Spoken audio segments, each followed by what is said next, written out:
এদিকে ইজতেমা মাঠের দখল নিয়ে বিরোধের বিষয়ে সচিবালয়ে স্বরাষ্ট্র উপদেষ্টার অবসরপ্রাপ্ত লেফটেন্যান্ট জেনারেল জাহাঙ্গীর আলম চৌধুরীর সাথে বৈঠকে বসেছেন মাওলানা সাদের অনুসারীরা। কিছুক্ষণ আগে সচিবালয়ে এই বৈঠক শুরু হয়। বৈঠকে আরও উপস্থিত আছেন তথ্য উপদেষ্টা নাহিদ ইসলাম এবং শিল্প উপদেষ্টা আদিলুর রহমান খান। এই বৈঠকটি পূর্ব নির্ধারিত ছিল।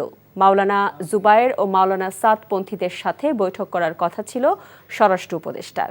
গতরাতে ঘটনার পর বৈঠক করতে আসেন মাওলানা সাদের 4 অনুসারী। আর মাওলানা জুবায়েরের অনুসারীরা কাকরাইল মসজিদে অবস্থান করছেন, কিন্তু তারা স্বরাষ্ট্র উপদেষ্টার সাথে বৈঠকে আসেনি।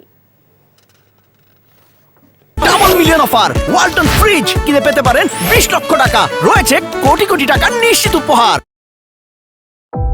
ভালোবাসার প্রথম শর্ত বিশ্বাস, যেটা আমার প্রতি কখনোই তোমার ছিল না। আমি তোমাকে বিয়ে করতে চেয়েছিলাম। চেয়েছিলে আমার ইচ্ছেগুলোকে গলা টিপে হত্যা করার পর।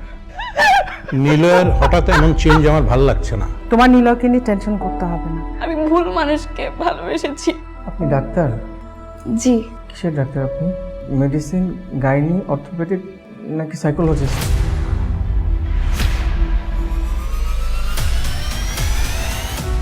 ভাইয়া খুব ইন্ট্রোভার্ট। ভাইয়াকে নেশার জগৎ থেকে ফিরিয়ে আনতে হবে।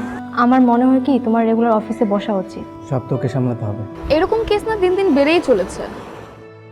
আপনি কি আমার উপর রেগে আছেন? পৃথিবীতে কারো উপরে আমার তেমন কোনো রাগ নেই। নিলয় যেন কোনো রকম সিন ক্রিয়েট না করে। আপনি কি সব ভুলে থাকতে পেরেছেন?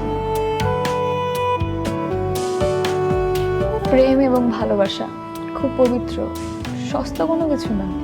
আমি তোমাকে হারাতে চাইনি পৃথিবী। Love is not enough in the world.